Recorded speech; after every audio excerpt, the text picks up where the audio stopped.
El Señor les bendiga, buenos días, estamos aquí, o buenas tardes en este tiempo ya, siguiendo con la selección de salmos representativos de cada una de las clasificaciones que tienen. Vamos a ver en el día de hoy el Salmo 32. Recordemos que el libro de los Salmos pertenece a uno de los tres grandes grupos de clasificación de los libros del Antiguo Testamento, los escritos. Los clasificados en el grupo de los escritos, junto con Proverbios, Cantares, Eclesiastés. Aparte de los otros grupos son la ley, que son los primeros 5 libros de la Biblia, y los profetas, que a la vez se dividen en mayores y menores. Hoy veremos uno de esos 76 salmos de David, clasificado como salmo penitencial. Las otras clasificaciones de los salmos son de alabanza, son los salmos imprecatorios, los salmos graduales, los salmos mesiánicos. Al revisar el sobrescrito del Salmo 32, el sobrescrito son esas letricas que aparecen entre el capítulo 32 y el desarrollo del salmo en sí, nos muestra que David es el autor y dice que es un masquil, o sea, es un salmo contemplativo, un salmo utilizado para la meditación, un salmo que evidencia discernimiento y sabiduría poco usuales. Es uno de los 13 salmos que llevan ese título de masquil y uno de los 7 salmos conocidos como penitenciales.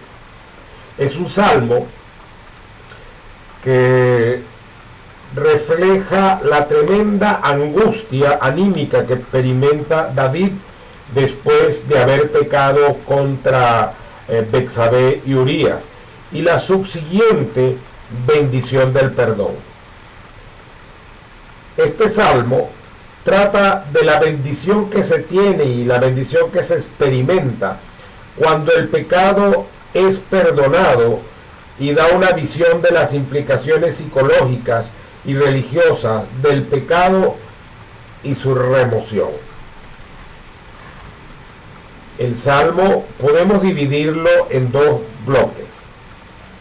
El primero lo podríamos llamar la alegría del perdón, y la segunda parte, la base de la oración confiada. La primera parte, la alegría del perdón, comprende los versículos 1 al 5. Y acá se describe el gozo y la gran satisfacción de tener el alma libre al ser cubierto del pecado, al ser cancelado, perdonado y limpiado ese pecado por el Dios que es justo totalmente en todo. Dice los versículos 1 y 2. Bienaventurado aquel cuya transgresión ha sido perdonada y ha sido cubierto su pecado. Bienaventurado el hombre a quien Jehová no atribuye iniquidad y en cuyo espíritu no hay engaño. Hay 2 bienaventuranzas aquí.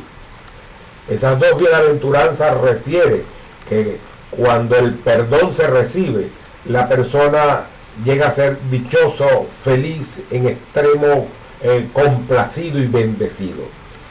El hecho del pecado y el perdón es establecido acá de 4 maneras, y es repetido a su vez en el versículo 5. Se nombra como pecado, como transgresión, como iniquidad y como engaño.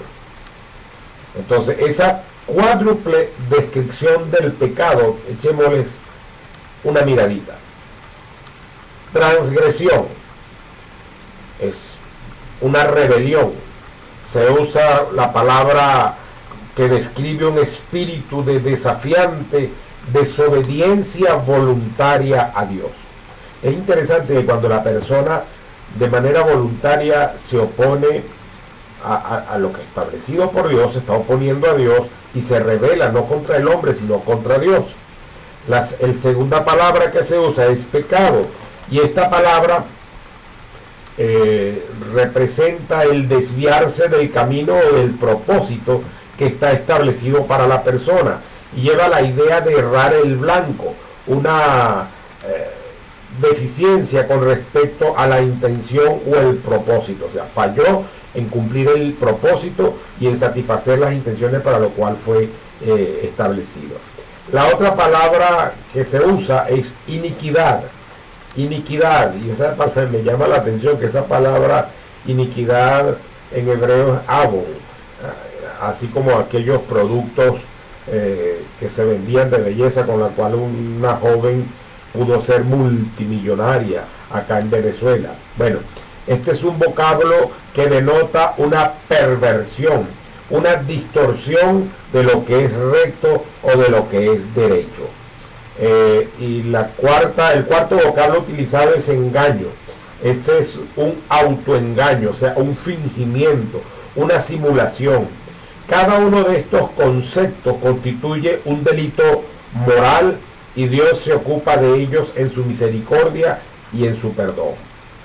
La contraparte a esta cuádruple descripción del pecado es una triple descripción del perdón. Dice que es perdonado. El verbo que se usa acá significa levantar, quitar o llevar una carga. Cuando se habla de ese perdón, implica el descanso que la persona tiene por no tener que soportar un peso encima. Luego se usa la palabra cubierto su pecado. Significa que ha sido ocultado, escondido de la vista. Y otro texto de la Biblia dice que son echados a lo profundo del mar y el Señor pues entonces se olvida de ellos.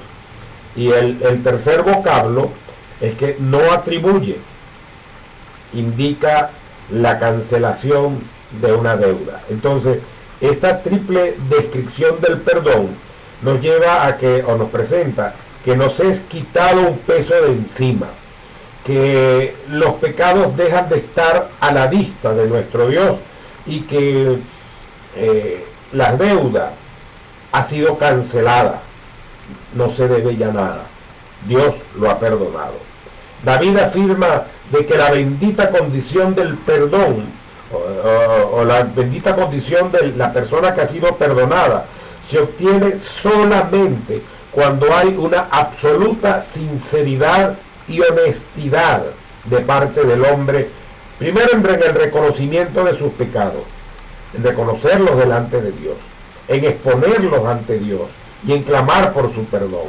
Estos versículos incluso los cita el apóstol Pablo cuando habla de la bendición que disfruta el hombre que es justificado por la fe. Allá en Romanos capítulo 4, los versículos 7 y el 8, lo cita textualmente. Recordemos nuevamente, bienaventurado aquel que ha sido, se le ha quitado la carga del pecado, los pecados han sido borrados y ocultados de la vista de Dios, y que indica que toda la deuda fue cancelada, que se pagó completamente. Y eso quiere decir esa bienaventuranza, que la persona entonces es muy feliz porque ha sido librado no solo de la acción del poder, sino de la culpa también del pecado.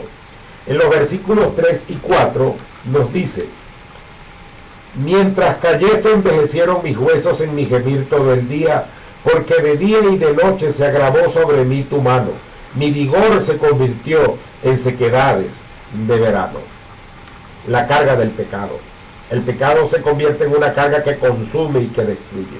Estos versículos ilustran el inalterable principio bíblico de que la salud espiritual de la persona está relacionada con su salud física. Una cosa influye a la otra. Hoy podíamos hablar de enfermedades psicosomáticas, cómo se manifiestan en el cuerpo los problemas que puedan estar en la psique, en la mente.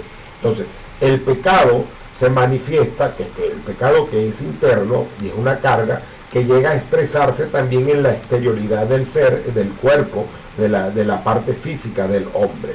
Hay una relación mente-cuerpo. Mente sana, cuerpo sano. Si la mente está sanada por Jesucristo, el cuerpo también se beneficia de la sanidad del perdón del pecado. Dice, mientras callé. El silencio es más bien una negación a reconocer el pecado delante de Dios. Mientras callé, mientras no quise confesar, mientras me negué presentarle a Dios mis pecados, mientras voluntariamente me callé de decirle a Dios lo que yo había hecho. El salmista admite que se sentía que sentía sobre su vida la mano disciplinadora de Dios. Vamos a tomar un poquito acá. Las cosas malas les pueden suceder a nosotros por distintos motivos. Uno, no es que Dios quiera que te las pongas, ¿sí? Puede ser la maldad de otro, como lo que vivimos los venezolanos hoy. O, por ejemplo, un alcohólico, un borracho que conduzca un vehículo y atropella a una persona.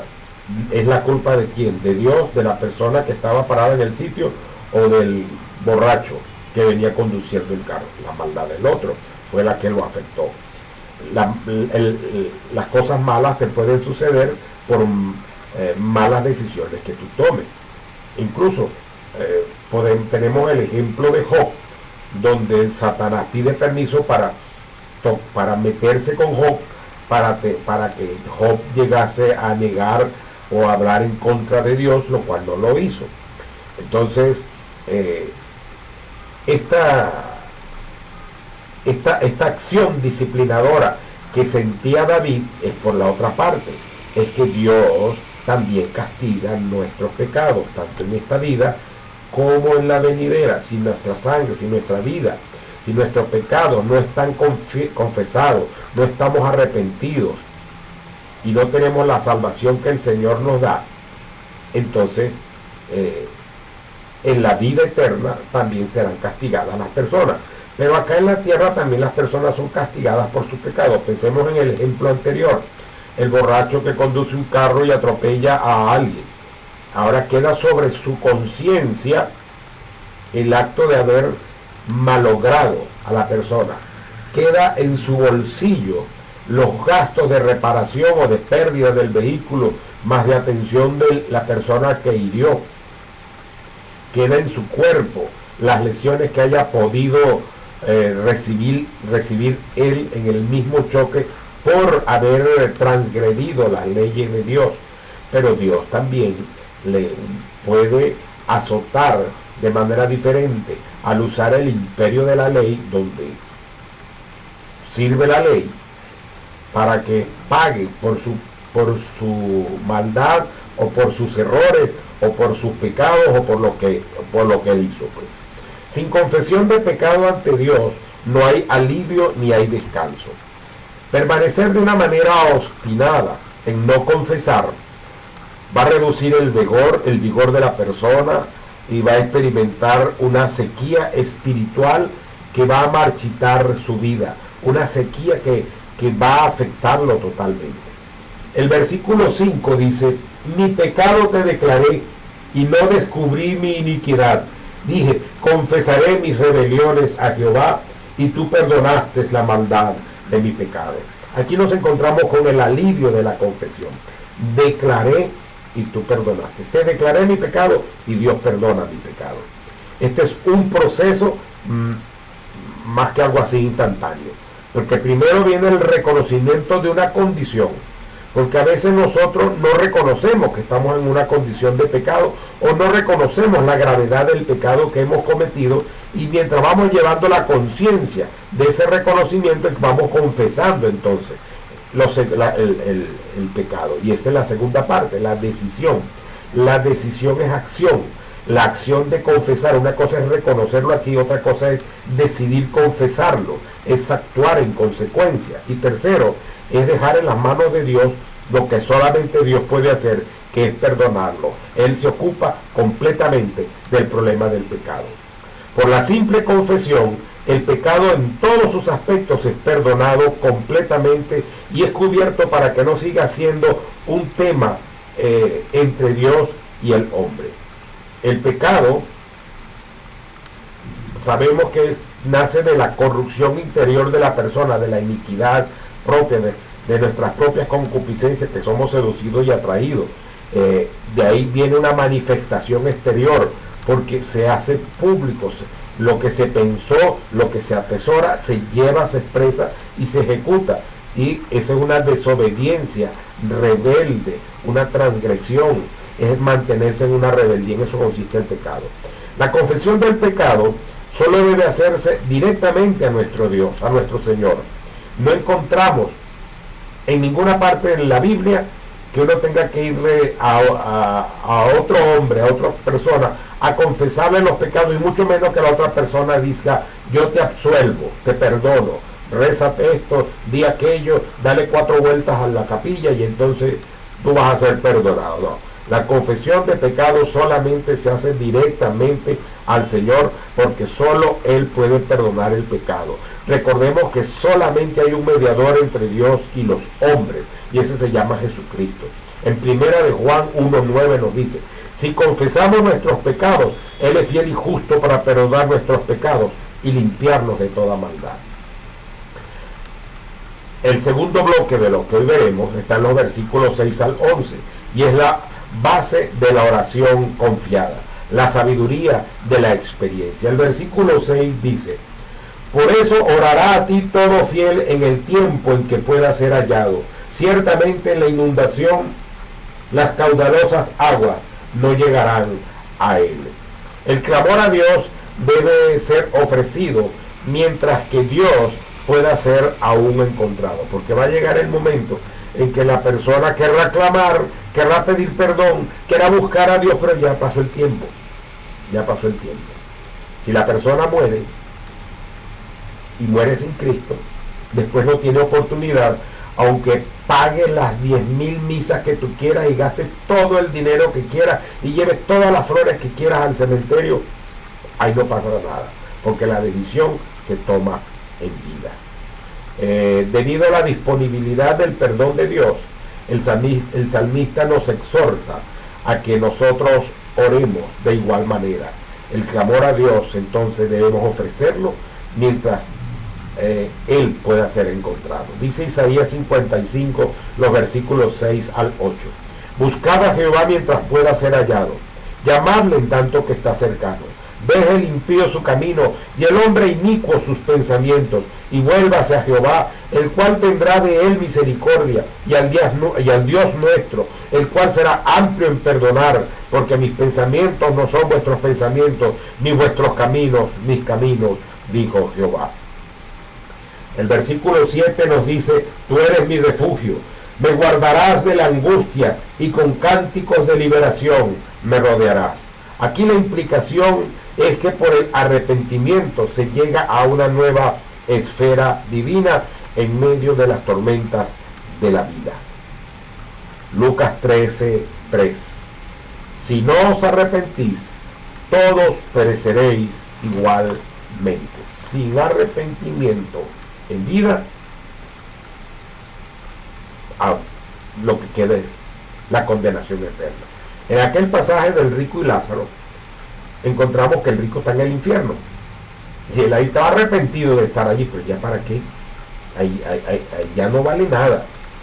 Ahí ya le toca enfrentar su destino eterno para siempre.